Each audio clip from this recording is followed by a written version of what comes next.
Welcome to episode 122 of the Search with Candour podcast, recorded on Friday the 30th of July 2021.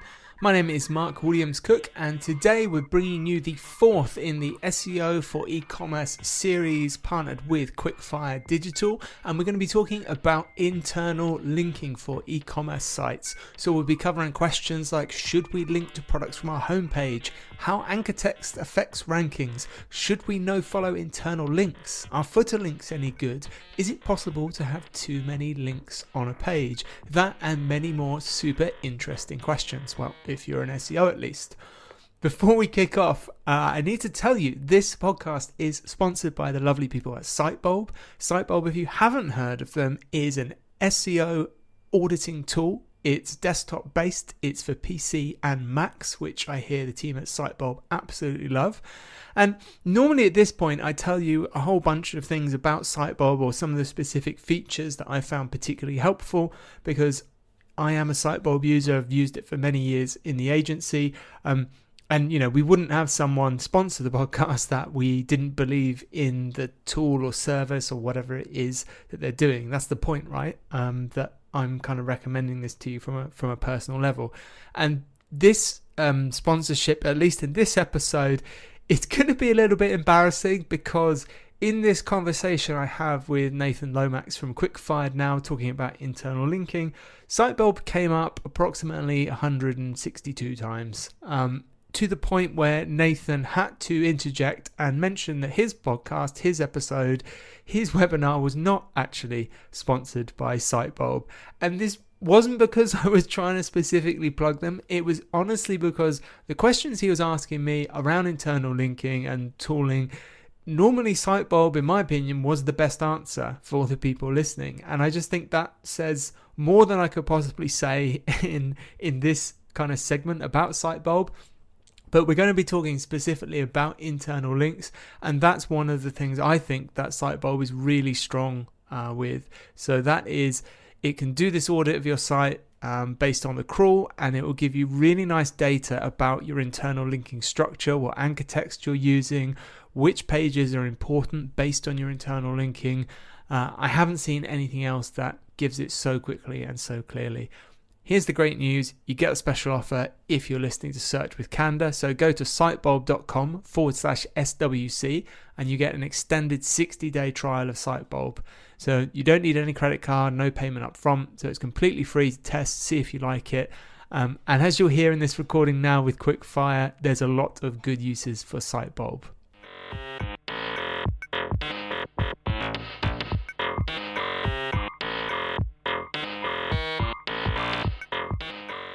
Good morning and welcome to the next episode in our series of SEO for e-commerce with the man himself, Mr. Mark Williams-Cook. Good morning, Mark. How are you? Just struggling to find the unmute there. Yeah, thanks for having me.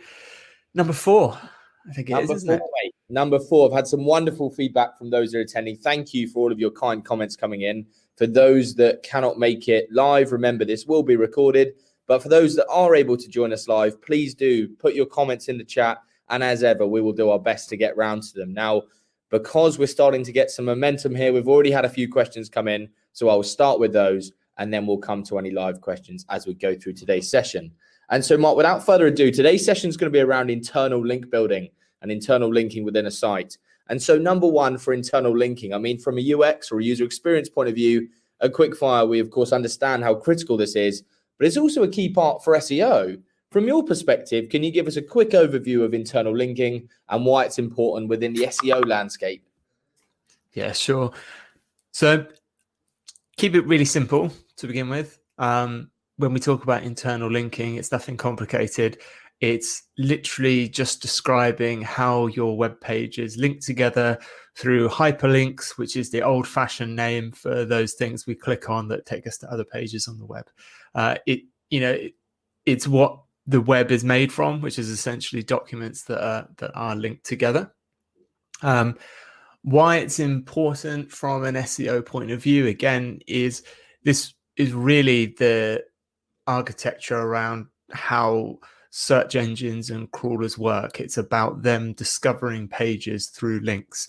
And we'll get into the detail about it, but how you link different pages together and where you link them reflects strongly in their algorithms as to which pages are important and what pages are about. So as you said, there's definitely a user experience impact from internal linking, because it's how our users get around our site. And I think a lot of people intrinsically have a feel for how that should be. It wouldn't make sense to stick all of your main pages, links hidden away somewhere on the site. We all know that, but there are a set of principles that apply to search engines that might not be as obvious, which is what we're going to talk about today. But yeah, super important.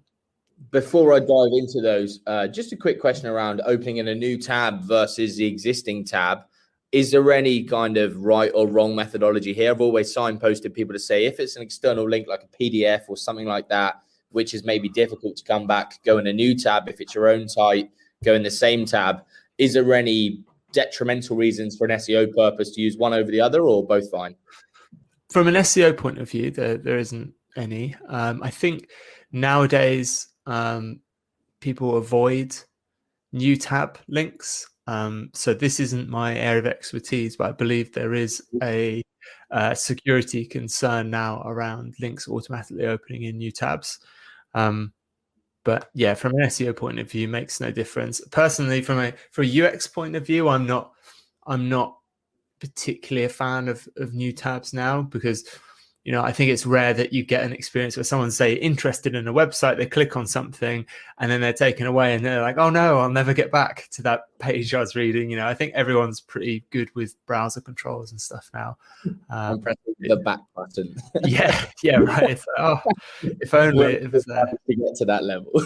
So let's dive in then in terms of prioritizing pages that are most important. I guess a worry for many retailers is that actually, okay, I've got this site architecture here, Mark, this all makes sense. How am I going to choose which pages carry the most importance? Yeah, so I mean, this comes down, I think, to, again, we've got this overlap between user experience and SEO. So your most important pages will be usually the pages anyway that are hard to rank for SEO, that you'd want high up in the architecture. So if you're an e-commerce site, these will tend to be things like your most popular category pages. And by by design anyway, you should find these are quite high up in your link architecture. They're linked to regularly. The things I've seen maybe some e-com sites do a little bit wrong is when you get subcategories of subcategories, and you start to get, because you haven't thought very carefully about how you're going to categorize your products, before you know it, you're in a subcategory that's 3 or 4 clicks deep. And of course, that's tricky to find for a user.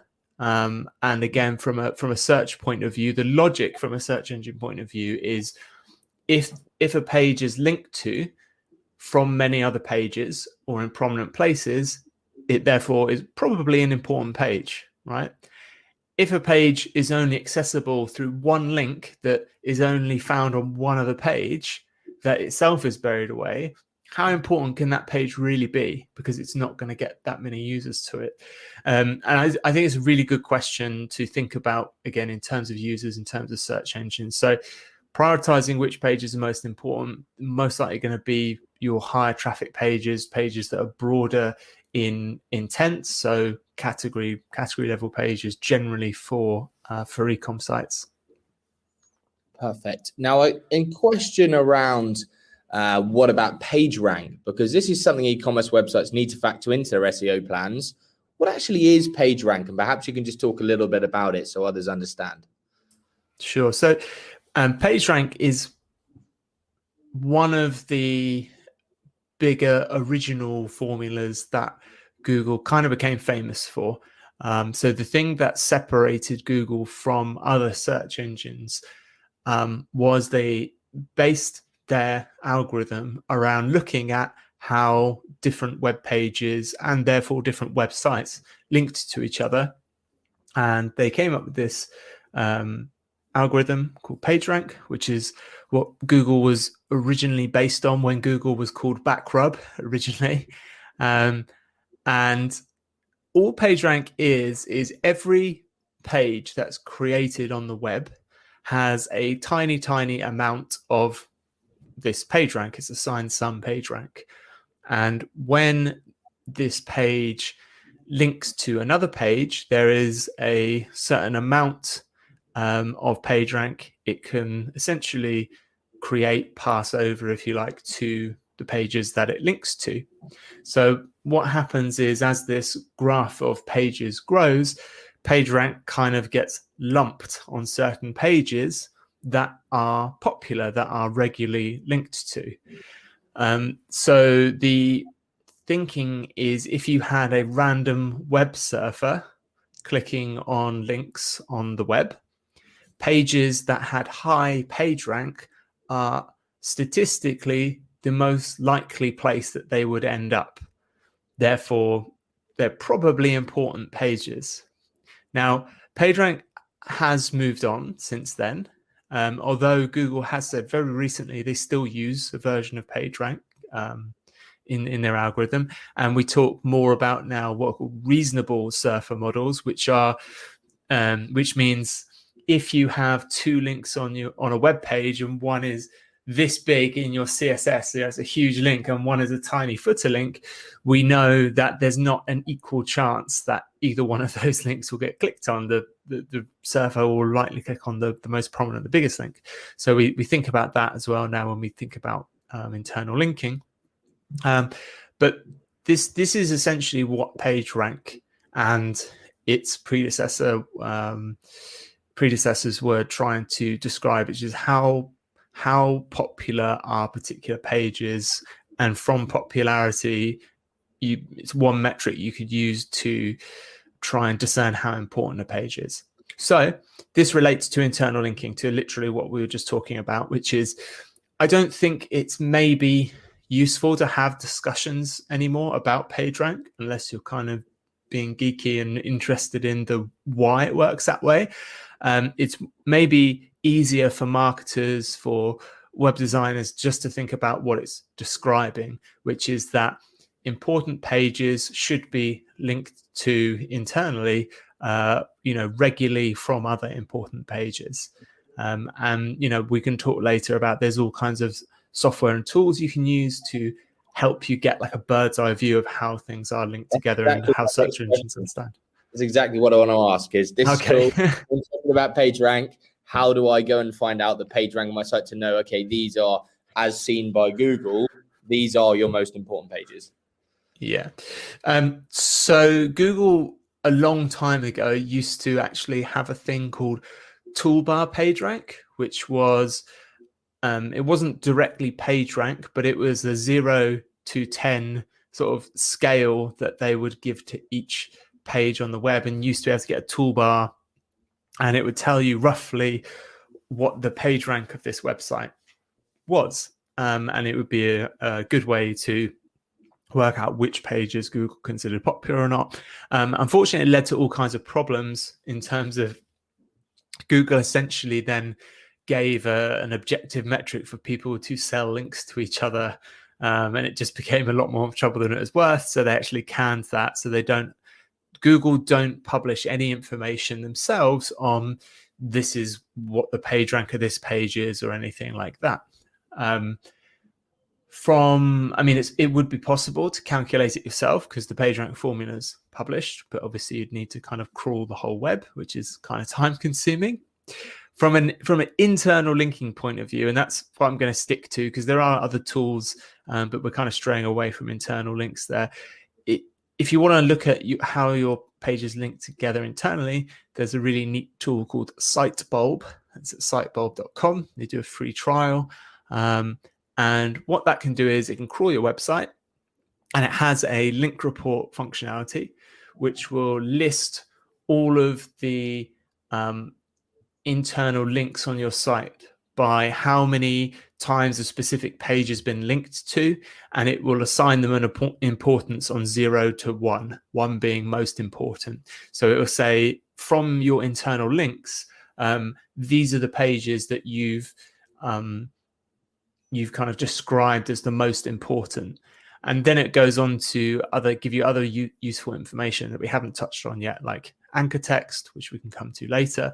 But from a which pages have I linked to the most, that's a really great tool to use, because it can be surprising sometimes which pages you're telling search engines are the most important. Well, a little bit off topic, but keen to talk about kind of crawler bots and bots in general. Can you talk us through what they do when they visit the website? I mean, so many people have come to us and said, look, we've adjusted our page structure, we've maybe reviewed our internal linking profile and all that good stuff, but now we need the site to go and be re-indexed, or for someone to come and do a crawl so that it can be updated. Just tell us a little bit more about what the bots do, and then when they've done their work, how then we can get it back into Google's algorithm, etc., so we're not having to wait months and months and months. Sure. So when it comes to search engines, there's essentially 3 stages, which is crawling, rendering, and indexing, and they don't necessarily happen quite in that order.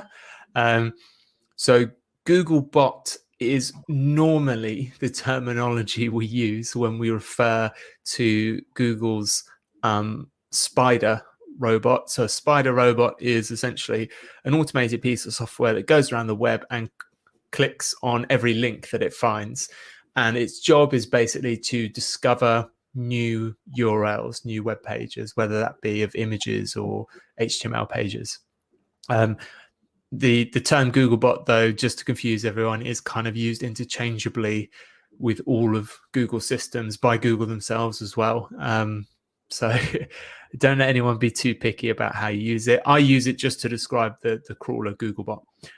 So Googlebot visits web pages. It follows links, basically. It will go where the links take it, and it sends back lists of URLs and raw HTML to Google. So that means it doesn't look at stuff like CSS or JavaScript, just looks at the raw, same as if you clicked on a web page and did view source. That's basically what it sees. And that's how it discovers new pages.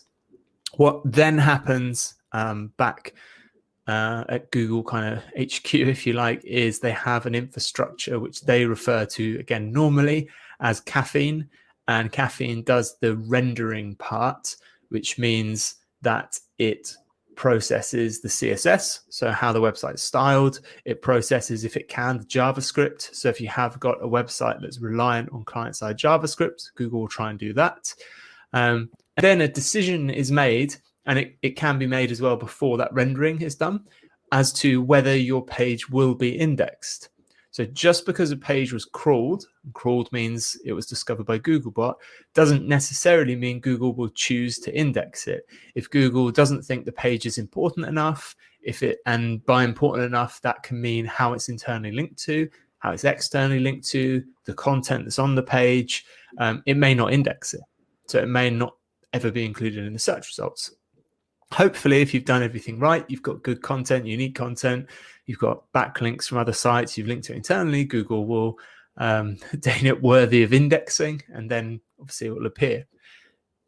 Google tends to manage how often it crawls and such itself. So it does smart things like if you do a whole website redesign, you'll actually see a spike in how much Googlebot visits your website, because it'll be like, hey, stuff's changed here. I need to come and visit and check out, how you've redecorated, kind of thing.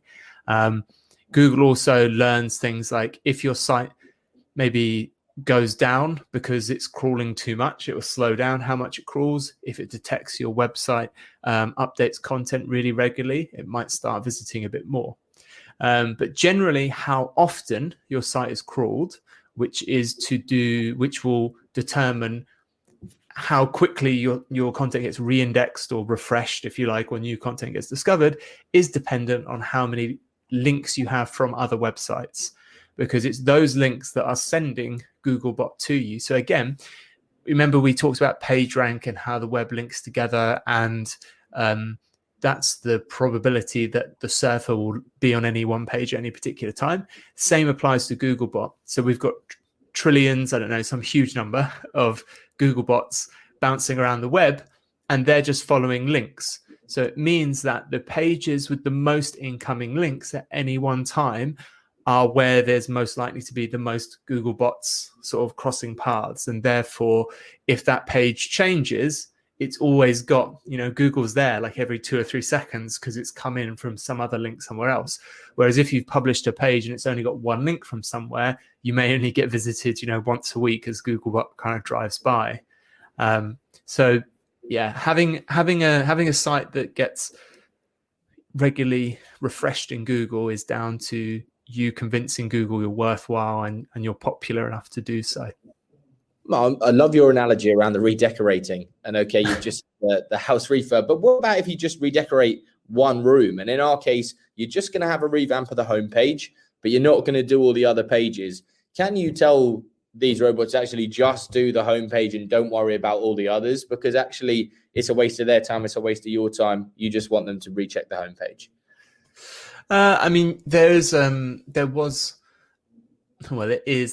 They've switched it on and off a few times. You can use Google Search Console to kind of request a page be re-looked at and indexed.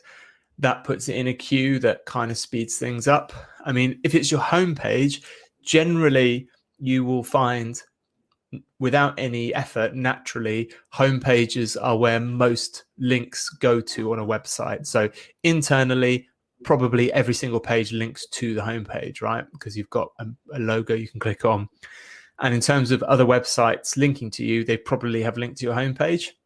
So if you're having to tell Google, despite that, to crawl your homepage, you've probably got problems in that, you haven't got enough links and you're really not important at all. I mean, your homepage should be getting crawled on a regular basis anyway. When it comes to issues of, this page isn't getting crawled enough, that's normally when you've got a site with 500,000 pages and there's a specific subset of article pages you can't get Google to look at enough. Homepages are rarely a problem. Good, thank you. Now, in terms of particularly on the e-commerce focus, I'm keen to talk about kind of products and collections on the homepage. There's a big debate around, okay, do we need to show a carousel of products, best sellers typically, or most typically purchased, or most popular, and versus, okay, here's our top selling collections. What are your thoughts on showing products and collections on homepage versus sticking them in the nav and allowing people to navigate that way?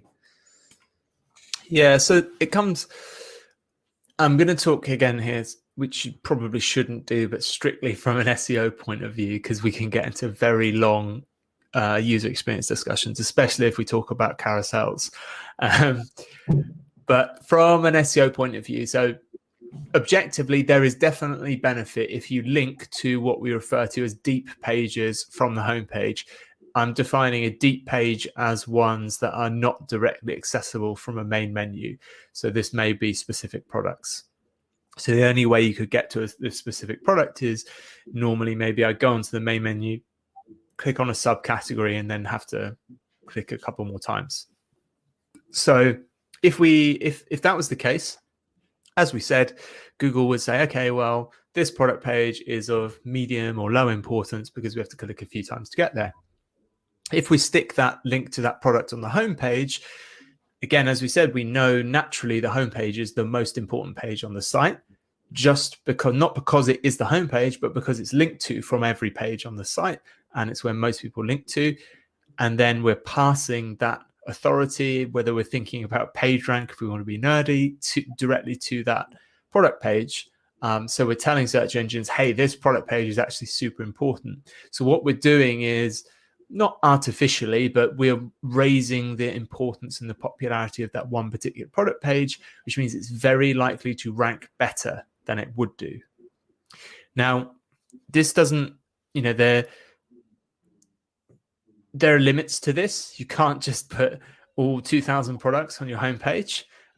Think of it like, you've got your jam on toast in the morning, if you spread your jam, it's going to go thinly. So the same applies with links. Like if you put 1,000 links on your homepage, the kind of equity, you've got a set amount of equity that you can pass to other pages. So the more links you put on that page, kind of the thinner that's going. So the less importance you're passing on. So it's good, again, to have a sensible amount of links. And again, that's described by when you think about this random or reasonable surfer model. Even if someone's randomly clicking links, they're less likely to end up on that product page if you've got 1,000 links than if you had 10 links. So the old analogy bingo we're going through, Mark. This is the next one for us to take off.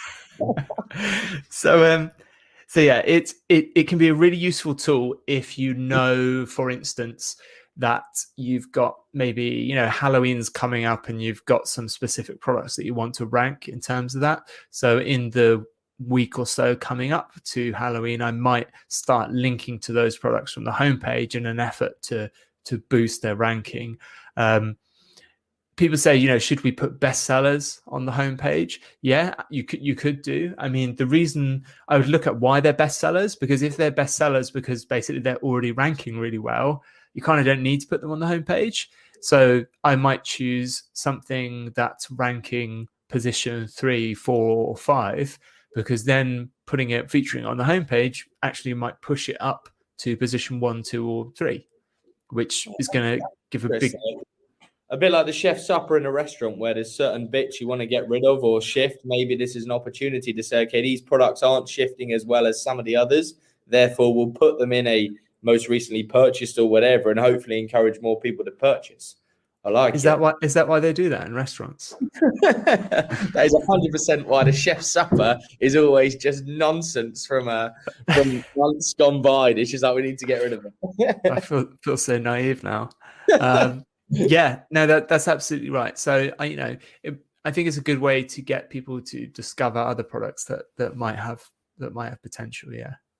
Mark, I don't want to prod the beast too much, but you mentioned about carousels and your love-hate relationship, or maybe all love, I don't know, but you said we could talk about it for hours. Without going into carousels for hours, are carousels right from an ecom point of view when it comes to UX, or actually do you think a lazy load or something else may be better? Don't use carousels. Everyone hates carousels. Yeah. If they say they like carousels, they're lying.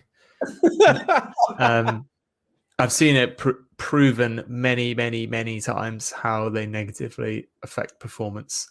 They tend to be things that people stick on sites when, it's just like, how do we show all these products? Oh, can't think of a good way to do it. Let's stick it in a carousel. The ones that don't automatically move are slightly less frustrating than the ones that do. But the automatically moving carousels just need to burn, I'm afraid. I'm really sorry, Nathan, if it just actually occurred to me you've just published a load of sites with loads of automatic carousels on. Recently, yeah. I'm not a fan. Mark's been speaking. They've got to come down. I'm not a fan personally. I mean, always A/B test anything. My thing is, if someone says to me, I completely disagree with you, Mark, I think you're wrong, I love carousels, I'm like, absolutely fine. Let's do a test. Let's actually test it. But generally, from a UX point of view, and again, not my specialist area, so maybe I'm talking out of turn, but I've never had much luck or love with them.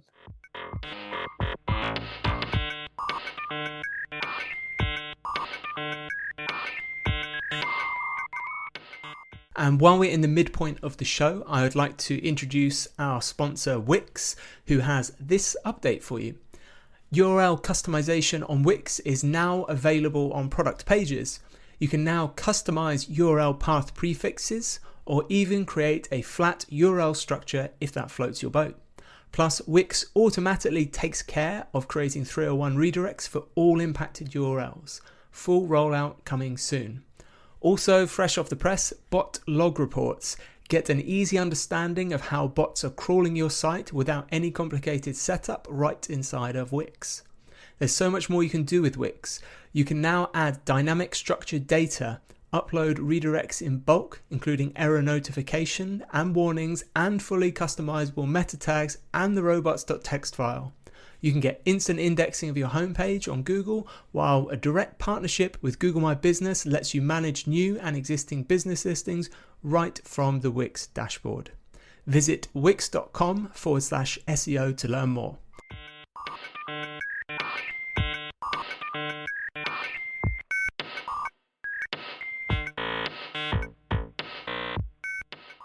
Now, coming on to anchor text on a link, is there a best practice to follow when it comes to anchor texting?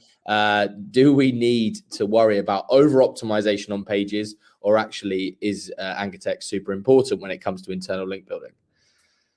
So anchor text, for those maybe that don't know, is literally the text in the link. So bad examples are where you see links that say click here or read more. And apart from search engines, there's an accessibility thing there.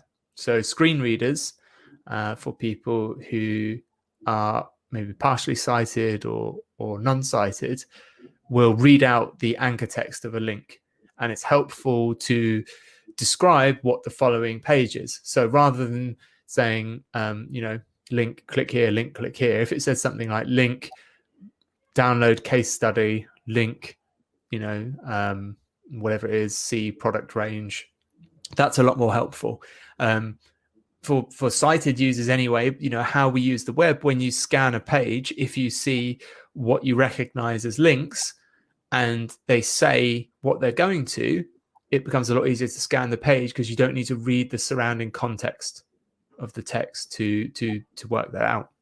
And again, the same applies for search engines. So we know search engines find links important.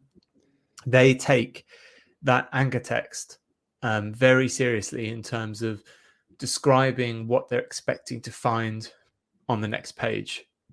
So seriously that one of the main things that Google tackled in their first Penguin algorithm update that targeted link spam was anchor text. So you mentioned there about over-optimization of anchor text.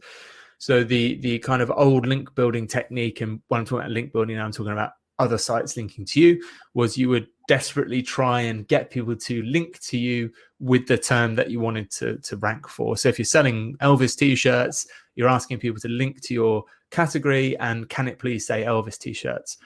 This was one of the main signals Google used then to detect link spam, because they realized it's quite unnatural actually for every site to link to each other with these kind of commercial terms. They normally just use either link to the homepage or they just stick like the URL in without any anchor text. However, that over-optimization does not apply internally. And Google's been very clear about that and explicitly said that, saying you cannot over-optimize anchor text internally, so within your own site. Meaning if you have your category for Elvis t-shirts, you should absolutely have at least some of the anchor text where it makes sense saying Elvis t-shirts. So if you have lots of links to pages that are buttons that say things like, click here or read more or view all, things like that, there's a chance that you can definitely increase your ranking by using anchor text that's descriptive. Again, the tool I mentioned earlier, Sitebulb, when it lists all your internal links, it can actually list them by anchor text, so you can see the most popular anchor text you use internally, and it will show you where those pages are linking. So it's it's one of the on-site tasks that I'll do. I was talking to a client actually yesterday about, is when we do a site audit, we will look at how we can optimize that internal link structure. And again, it's one of those great things, as I said, that helps users at the same time, but super, super, super important. Really interesting here around the image link versus text link. So imagine you've got an e-com site, you've got products on your homepage. They might be in a carousel, God forbid. They might just be 4 or 5 on a page. That place of linking, some people choose to link the image through to the product page. Some people choose the text. Some people will put on a read more button or a buy now, whatever. Is there a preference? Should it be all of them? Should it just be one of them? Do they carry more weight than others, etc.? Yeah, so this was literally what we were covering yesterday with the client, in terms of they had lots of articles and it had an image, the title, and then a button that said read more, I think it was. And the only thing they had linked was read more. And in the audit, we had said, well, apart from anything else, this title should be linked to the article because it describes what you want to rank for. And when we were talking through the audit with the client, they said, actually, yeah, when we were using the site on mobile, we did find it a little bit fiddly to click on the read more button, because the first thing they were doing, and it was the first thing that I did when I used the site, was I was just kind of madly tapping at the image, clumsily tapping at the image. So there, again, we're kind of creeping as we do into user experience. I mean, my view is it's always good to have as like make the link as easy as possible, make it as big as possible. So I prefer as a user to have the whole kind of block clickable, so the image and the text. And again, personally, I'm not a fan of read more buttons. I think there's other ways with design that you can show that something is navigable, it's clickable. However, you get a designer to tell you that, but I think there's lots of ways to do that. You don't see lots of big read more buttons all over like the BBC News site and stuff. So yes, as long as the text is linked, you'll be fine, because search engines can work that out. They will see both links, but one gives them information. Something you can do, I've got, I guess there's no way to prove that it helps, but I tend to do it anyway, is I use a nofollow attribute on, if I've got two links to the article, maybe say an image and the text, I will nofollow the image link. Now, nofollow, Google has said you can use nofollow tags internally on internal links to give them a hint as to maybe which pages are not so important, or links that they don't need to crawl. So because we've got a link to that page anyway with the text, I think the kind of signal we're giving there is this is the link I kind of want you to pay attention to, i.e. the one that's descriptive, not so much the image one.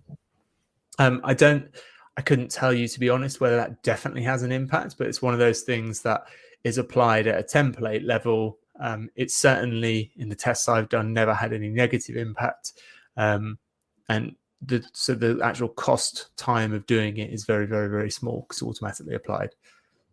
So Mark, I'm always very solutions focused, and it stresses me out when it's not like, well, here's the solution to the problem. So I'm a little bit curious in terms of internal linking. Is there just like a set number that you say, Nathan, you need to be making sure there's at least this amount of internal links on the page? If there's less than this, you're going to get penalized. If there's more than this, then you're just wasting your time. Is there like a holy grail number, or actually it's just whatever is relevant for the site? Yeah, it's the latter, really. I mean, as I said, you'll never get kind of penalized for internal linking. I think you just need to be, sensible. It's not sensible to have 5,000 links maybe on one page. I've seen a page with 5,000 something links on. It's not particularly sensible. But I can just imagine my dad tuning in, and just next time I see him, he's built his website and he's got 1,000 links on the homepage, and I'm like, oh, sweet Jesus, what's happening here? Yeah. So it is just a matter of again, just balancing up the user experience, because essentially what we're doing with SEO always is try and deliver a good user experience, but make that understandable to search engines. And sometimes the principles, when we're catering, sadly, to search engines, make us more aware of what we should be doing for users anyway. So I think anchor text is a really good example, where people have a model in their head about how they think they're trying to be helpful, even though they don't like it or use that themselves. So, for me, carousels is one, but the read more buttons is like another one, right? People generally will browse the web fine without read more buttons. They don't need them, and they know they don't need them. But then when it comes to them having input on how a website should be designed, they're like, okay, an article, we should have a button that says read. Well, do we need that though? And then you get to this conversation about anchor text and good design, and that's all we're doing really. So yeah, the common sense does apply. Mark, for retailers listening today, and any business owner really, let's say they've just gone through a site migration and they're now looking for broken links, and this seems to be the bugbear for many business owners out there, that actually they go through a process of migrating a site, and actually they don't realize that there was a load of internal links perhaps they've forgotten about or didn't know existed, and now a stack of them are broken. How can you scan the site to see, okay, yeah, I've got these broken links and now I need to go and fix them? Again, I would actually lean on Sitebulb again. So Sitebulb, part of what they do is a full crawl of the site, and they have an engine that kind of looks for problems for you. And one of them is broken links. There's quite a few tools now. I mean, SEMrush does site crawls. You've got Content King. You've got Screaming Frog. So loads of tools will do these types of scans. Specifically, what you're talking about there in terms of site migration, what is important is doing that crawl and getting a list of links before you migrate as well. And actually then recrawling links that should be redirected after the migration is super important, as well as then, yes, once you've migrated, you need to, at the bare minimum, make sure all the links on your site are still working. So if you've migrated a site and you're crawling it and the internal links are broken, you've done a really bad job with that migration. Like really bad. You should be sad. Yeah. No, I think Sitebulb should probably sponsor today's episode because I've had a few shout outs, but just to make sure everyone's aware, Mark is in no way affiliated with Sitebulb. You use it, right? But at the same time, like, you're not getting paid to say that. It generally is a cracking tool. Yeah. That's what you need to do. Now, we talk there about redirects. I'm interested to learn the difference between the 301, the 302, the 303. The list goes on. There's redirects for every occasion. Perhaps you could just share with the audience like the difference between a 301, 302, when to use it, when not to use it, etc. Yeah. So those are what we call HTTP response codes. And ones that start with 3 are normally to do with redirects. And yeah, the two main ones that we use are 301s and 302s. 301 is what's treated as a permanent redirect, and a 302 is treated generally as a temporary redirect, although there is a 307 which is technically more a temporary redirect, but for all intents and purposes it's kind of the same thing. Generally people use 301s and 302s because they use 302s more because they are the ones that have been tested more. So we know Google treats 302s, 307s the same, but why rock the boat when you know something's been working? So how we use them, 301s, this is going to sound really obvious, but you do what it says on the tin. So if you have a URL that is permanently moved, you use a 301 redirect, permanent redirect. And what will happen then? Like a .html or sometimes at the end of URLs, they've not just a standard .co.uk, right? It can be HTML or something else, and therefore that would be a case for a 301. Yeah, absolutely. Yeah. So whenever you want someone permanently to be somewhere else is when you use a 301 redirect. So use cases might be, you mentioned like migrations earlier. So URL A is now at URL B. We want it to be there permanently, so we use a 301 redirect. What that will trigger search engines to do is actually replace the URL in the search results. So if they've indexed URL A and then you are redirecting to URL B, what will happen normally after a few days is search engines will say, okay, well, they're telling me it's permanently moved, so I'm going to remove URL A from the index and just send people directly to URL B, which is why if you change domain, for instance, the new domain will slowly appear. The case you've mentioned, there's another really interesting one. So internal redirects, which are redirects inside your own site, are quite common. So an example might be whether or not your URLs have a trailing slash on the end, because annoyingly, the way search engines work is they treat a URL with and without a trailing slash as two different pages. So generally, you will pick one kind of that you want to use. So you're going to say all our URLs do or do not have a trailing slash. And then you will set up a 301 redirect that pushes, say, all non-slashed pages to slashed pages. So you're squishing those pages together. So you're preventing duplicate content, and you're doing that permanently. So that's another use of a 301 redirect. 302 redirects, guess what? Therefore, when URLs are temporarily moving, but the use cases are quite limited. Essentially what the advantage is that if you use a 302 redirect, so if URL A temporary redirects to URL B, search engines generally will not update the URL they're showing in the search results.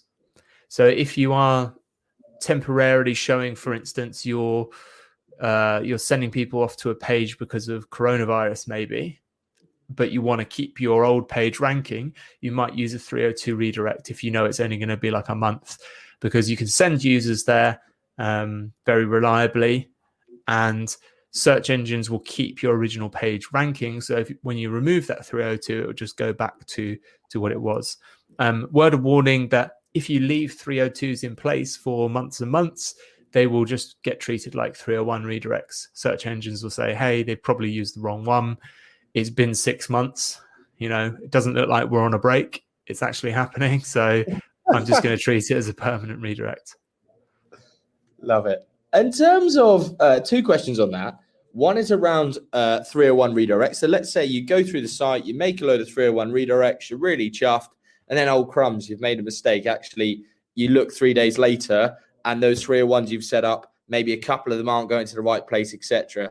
Can you just re-upload and go again? Or actually, do you need to give it some time for Google to correct itself? You don't want to confuse it by saying, go here, no, go over there, no, made a mistake, actually go over there.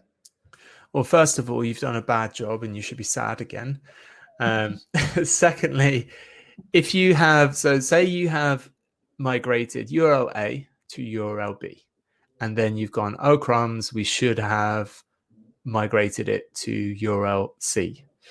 You absolutely should just update the redirect as soon as possible. So A goes to C, and then your B URL, if that's also meant to go to C, that should be updated as well to go to URL C. What you don't want to do is create what I'm trying to avoid there is creating redirect chains. So say A went to B and then you realize that it's actually meant to go to C. You don't want to then just redirect B to C, because then if someone went to URL A, they'd get redirected to URL B, and then the server will go, oh no, wait, carry on. You've got to go to URL C. And this is going to cause latency for the user. And Google stops crawling after 5 redirects. So there's a hard limit for Googlebot. And that sounds like a lot, but actually, and I've seen this happen when websites over the years just have these redirect rules get built up. You've maybe done 2 site redesigns. That third one, it's not uncommon then, if nobody's looking after it, for these redirect chains to start appearing. So maybe it's going from HTTP to HTTPS, and then they set up a inefficient redirect that then does the slash to the none slash, and then A, then B, then C. You're already at 5 or 6 redirects. There was a really good example with I think it was Topshop online, or no, it's House of Fraser, sorry. So with House of Fraser, they lost millions in online revenue because they ended up creating a big redirect chain when they were just moving from non-secure to secure, and they lost half their search visibility within a week. And this was like millions of visitors. So yeah, bad things can happen with simple things if you don't pay attention to them. Question with is it relative linking? Essentially, when we're not putting HTTPS in the whole link, when we're doing an internal link, we're just going from the /. Perhaps we could just share a little bit about that for those that are looking to create internal links within their pages. Yeah, so you've basically got absolute or relative links. Absolute links are ones that specify the whole address. So as you say, they start with the protocol, normally HTTPS, www.mysite.com, whatever it is, / category product. Relative links are on a page and they are relative to your current kind of position, your visit. So browsers and crawlers can work out that you're on this site, and the link just goes to / category product. Generally, most CMSs will do this automatically. Absolute linking is much preferred, just because there's no room for error there. When you start using relational relative linking, you've got room for errors to creep in, whether it's with crawlers or your own internal linking. You're just making an opportunity for things to go wrong. And generally, good design practices, you're trying to create systems where there is no opportunity, or there's the fewest possible opportunities for things to potentially go wrong. So there's no benefit to, relational linking. So there's only a potential risk. So it's something I never do. Folks, just to reset the room, we've got about 5 minutes left and we're going to keep going through as many questions as we possibly can. So please do keep them coming in. This is your chance to ask Mark anything around internal linking and SEO in general. Now, my next question comes to orphaned pages on a website. Let's say we're using some pages for a Google ad campaign, perhaps. What do we do there around internal linking? Do we just avoid these because essentially their purpose is just as a landing page to direct relevant traffic to off the back of an ad? Yeah, so orphan pages, again, just to give a definition to everyone, are pages that are not linked to from any other page on your site. So generally, they won't get found, they won't get indexed. With Google Ads, I try and encourage clients when we do Google Ads to use the page that they would want to rank organically. Generally, because I'm like, if you're paying to get people on this search traffic, we would like a chance to rank organically as well. Sometimes those pages, of course, are slightly different, or you might want to A/B test things. If it's the case where you would like to, you have like an orphaned page, if you like, and because you're testing a new PPC landing page, what I tend to do is you can make the orphan page, and then I use a canonical tag back to the kind of other variation that is crawlable. And this means that if you get any links to your Google Ads page, that you get the benefit for them as well. So the tricky thing is, if you have an orphan page and you get links to it, it will become indexed. So people could potentially just land, even though it's not linked to on your site, could land straight from Google on this page, unless you specify to Google as well, it's orphaned and we don't want it indexed. And then you've got the potential downside of, if it's not indexed and it's orphaned and people do like it and link to it, you're not getting the kind of halo benefit from that, which could help the rest of your site to rank. So I would say there maybe isn't like a correct fits all answer, and it will depend on what you're trying to achieve. But there's lots of options available when it comes to, if you're specifically doing PPC and testing different pages outside your internally linked pages. But you just need to be aware it is something you need to actively have a plan for and manage, again, or you're just going to be wasting potential benefit you could get. What are we doing about footer links? A lot of websites have kind of useful links in the footer, and typically links to T's and C's and stuff like that. Any do's or don'ts when it comes to footer linking? Yeah, so footer links are really interesting because they used to work really well. Because again, following our line of conversation earlier, they're linked. If you put links on your footer, they're linked to from every page, so they tend to be important. And you've got a little bit more space to use the anchor text that you'd like.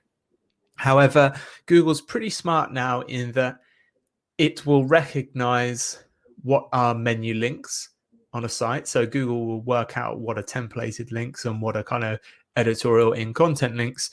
And certainly Google knows the position of those links on the page. So again, going back to our reasonable surfer model, links in your footer are not going to be anywhere near as valuable as links in your main menu, assuming you have a main menu that's easily accessible at the top of your page, and assuming your footer links are kind of tiny links tucked away in the footer. I think they can still be useful, primarily for that kind of anchor text stuff. Sometimes I use them as a shortcut to fix other user experience issues. And I would put my hands up here and give our own With Canada site as an example here, which is that we designed the site, put it live, and I didn't use footer links, but one of the things we did on the homepage was basically I put a list of some of our key services on, because when we were actually doing user testing and looking at analytics, we were it was becoming apparent that while our menu in the main menu was logical, it didn't necessarily just kind of tell people what we did and what services we offer. So in the end, I just opted to, well, let's just use some homepage space to list the half a dozen main things that we do for people. And, you know, it becomes very clear then to visitors when they scroll, okay, well, this agency does these things. But then I now have nice deep links to those pages from the homepage. And that's one of the reasons why, you know, a lot of those pages rank quite well, because we've got those links. So when I'm using footer links, it's normally to kind of fix other, sometimes sort of user issues.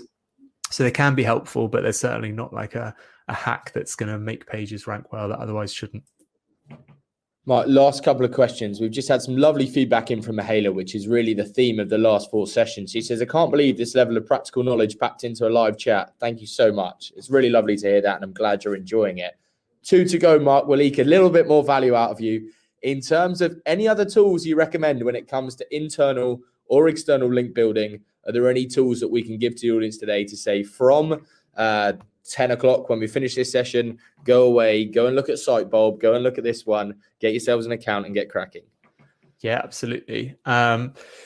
So off the top of my head, apart from Sitebulb, Little Warden is a really nice tool for monitoring the mundane, I think, as they put it.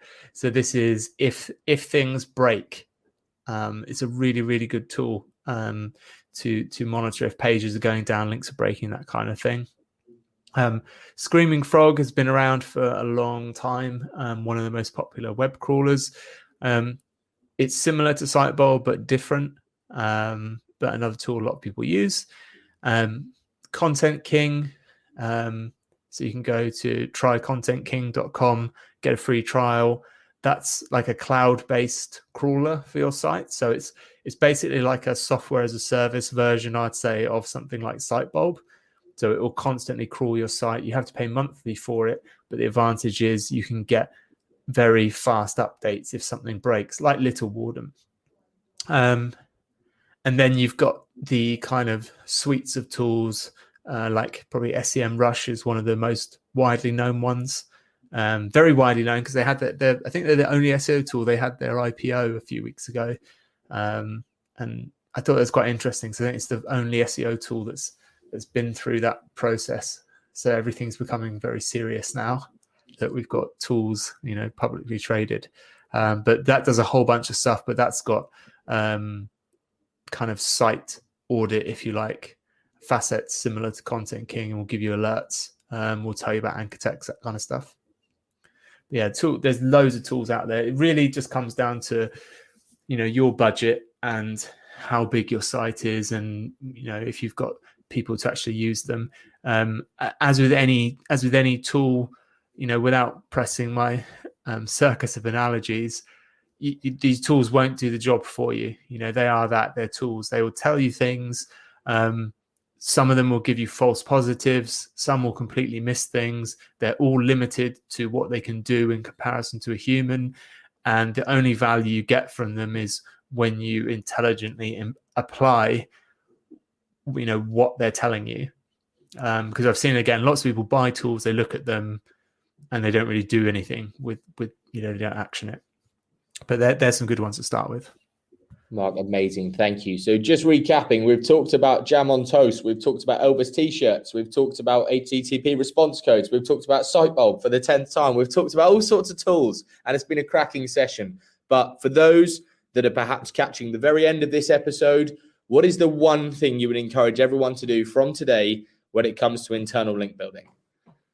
Yeah, I would just, whenever you are, I'd encourage people to, whenever it's relevant on any page, link to anything else that you mention. So if you mention products, services, categories, link to it and think about that link in isolation. Is it describing the page you're sending people to? It's just a really nice usability, accessibility, SEO thing you can do. So just don't have click here, read more. If I can reduce the amount of click here and read more on the internet, then I'll be a happy person.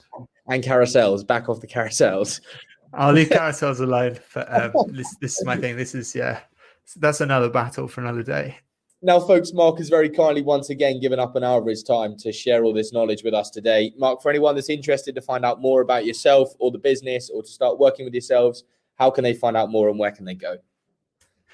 So I'm pretty active on LinkedIn, so you can find me Mark Williams-Cook. If you just Google Candor, you should find Candor Agency. If you're interested in talking to us about SEO, and also I run a weekly podcast called Search with Candor, which is 20-30 minutes every week. Just talk about SEO, PPC, updates and such. I see there's just one question that I'll answer on the end there, which is, is there any SEO certification you guys recommend? To be honest, the answer is no to that. There isn't any particular certification, certainly as an employer doing SEO for 16 years, that I look for or think, oh, that's really kind of worth it. There are courses that are probably worth doing, but there isn't a certification that the industry looks for, no. Perfect. Mark, as ever, it's wonderful to spend the last hour with yourself. Thank you for providing so much knowledge and wisdom. Thank you to all those that have joined us today, and we look forward to seeing you next time. Take care.